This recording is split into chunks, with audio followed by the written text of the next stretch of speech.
Hey everyone, welcome back to another segment of Michigan Conservative Roundtable. I'd like to welcome all our new subscribers and a big thank you to all our old timers out there. We really appreciate the support we've gotten from some of the people that have hung in there with us for months going into a couple years now. Thanks. Yeah, I'd like to mention the Knights of Republic. The Knights of the Republic, who's been a big supporter of ours. They're down in Florida and throughout the country, so thanks for your efforts. And we have others, and I'm always hesitant to mention one person or another because you mentioned him but not me, so thanks everyone. In case you're wondering, we are blessed with a guest host, a young man to my right, and his name's Rick. He goes by Rick. Oh. And we kind of invited him to come on here with us and give us a perspective from the younger generation, because I know it's real easy. I look at these old chubby guys, and so perhaps he views things a little differently than perhaps Mac and myself. My name's TJ. So in this segment, I'm going to talk about a commentary that I read probably about a week ago, and the title of the commentary was "Enemies of the State versus Enemies of the People," and that's the title. It was written by a man by the name of Frank Miele, M-I-E-L-E, okay? And his very first sentence reads, "I didn't declare war on the establishment, it declared war on me." So you kind of got an idea where this guy's starting from, right? Okay? And then for about a little over half of the commentary, he begins, I'll say each paragraph because some are more than just a sentence, but he begins each paragraph with the words, "It declared war on me when ... For instance, the establishment declared war on me when they supported energy policies that would enrich Saudi Arabia and/or Russia, costing me more money at the pump when I fill up my vehicle, or a higher heating utility bill."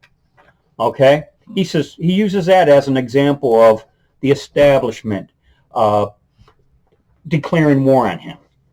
Another example, his ideas weren't worthy of debate or discussion. In fact, they're so dangerous they couldn't be shared publicly. Okay? You know what? Certainly can't share your thoughts for debate or discussion on, say, Facebook, now can you? Certainly not election related. I mean, in some regard, we have to be careful on YouTube or they'll shut us down. Anything remotely conservative.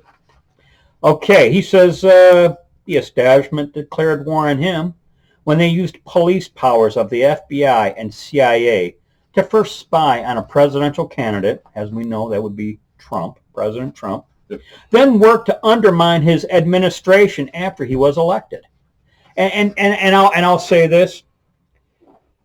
You know, as I was growing up, you think of the FBI or CIA because you see the movies, especially the Tom Clancy movies, and you grow up being taught to revere these agencies. No. And honestly, I don't revere them right now. No. Okay. No, they're supposed to be the good guys. Sorry to anyone out there. In fact, I know some people in Homeland Security, and I don't believe they would fault me. Okay, so sorry out there. All right. The establishment declared war on me when they told them boys could compete against girls in female sports. And I'll tell you what, I wouldn't have thought this possible 20 years ago. Stop there for a moment and just address a couple of these. All right. With the fuel and energy thing, people have to think that when the price at the pump goes up, and most of the goods and the services in this country come on trucks. Yep. Not on trains. Nope. So the price has got to go up, and it's got to go up for the storekeeper. It goes up across the board for everyone. Yep, for everything. And the thing about transportation cost is, and in a previous video, I was pounding the table here about economics 101. When a business cuts back, the very first place they cut back on is staffing, because they can control that cost. Labor, right. Transportation cost if the price of fuel is going up, then they have little, if any. I mean, they might be able to find someone to ship it at cheaper, but as far as the actual price being charged, they have very little control over transportation costs. Can't do much about that.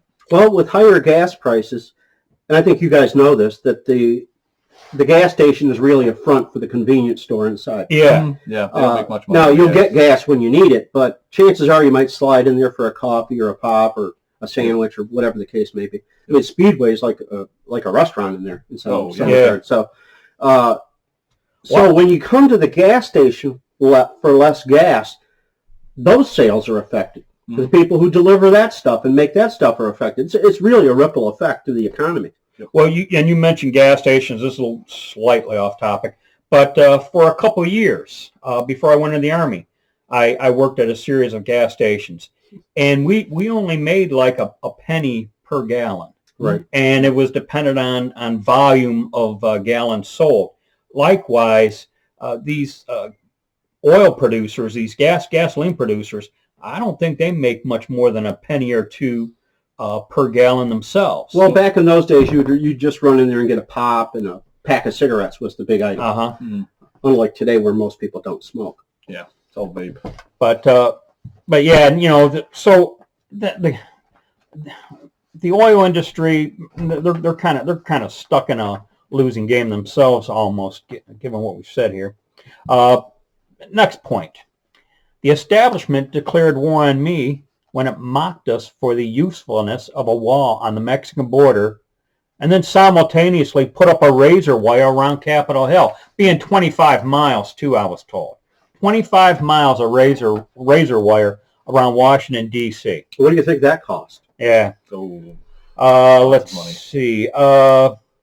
This is a good one. The establishment declared war on me when it tried to defund the police so that millions of Americans would be left defenseless against mobs of Antifa and BLM.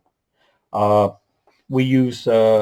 always like to use Exhibit A, the McCloskeys, as my example. You can't even stand on your porch. I suppose technically you could say they were brandishing firearms, but it's given a free pass that their property was in the process of being trespassed. Oh yeah. Yep. And I always bang the desk about the sanctity of your domicile being violated. That transcends, well, was the TV worth it, or was this or that worth it? Completely overlooking the sanctity of your domicile. Right. All right. The main issue with the McCloskeys is you don't point a weapon at someone you're not getting ready to shoot. Well, if you're not going to shoot it, then don't point it at you. Exactly. You could make that point. Touche on that. Let's see. There's a few other examples, but I'll move on here.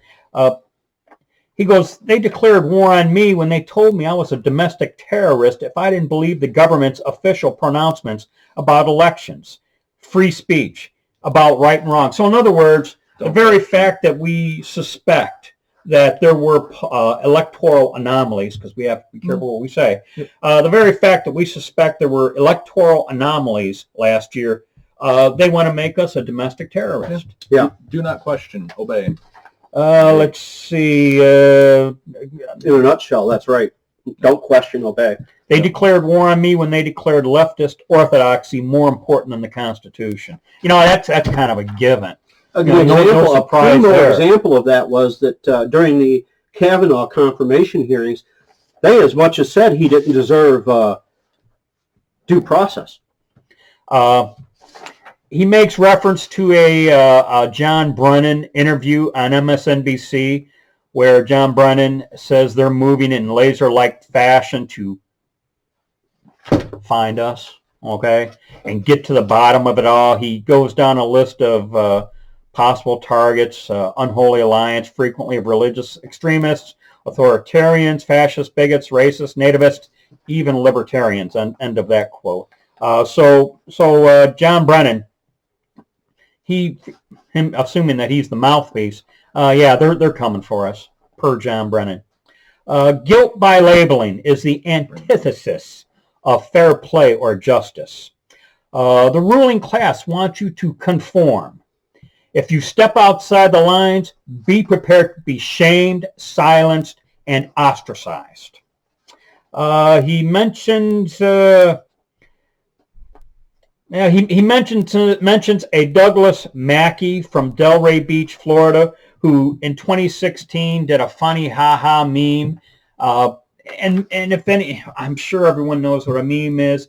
It's a picture of someone probably, in a goofy posture of some sort, position, and then there's something underneath that kind of makes that goofy picture funny. And he wrote about, I guess it involved AOC, something about text this number to vote, which was a BS number. This occurred in 2016, and now here in 2021, they want to put this person in jail. Yep. All right. Let's see. I'm going to end with this. His final 2 sentences here. I don't know, but I do know this. If Americans can't have liberty, we can't have America either, at least not one that is distinguishable from China. The time has come to make a choice. Basically, the choice being, are we going to put up with it? Okay. This was a commentary by Frank Miele, written February 1st, 2021 of this year. And if you get a chance, all you got to do is search his name, and this commentary will pop up, okay? That's if you feel like putting in the legwork. So that's what. Any final thoughts, guys, before we wrap for up? me, he mentions you need to decide. I think the decision was made in 1791, and I'm sticking with that one. Well, and he also says we need to decide. I think the left has already decided. Yeah, I think they've made the decision for us. Yep, right. So I don't know if there's a whole lot of decision to be made here on our part. Any final thoughts? Is that it? Are we done? Anything from you, Rick? All right. I encourage conservatives to stand up more and speak out more. Don't be afraid of the small vocal minority on the internet. All right. Thanks, Rick, for joining us. Thank you. Mac and TJ signing off with, as always, be safe, watch your 6, and don't tread on me.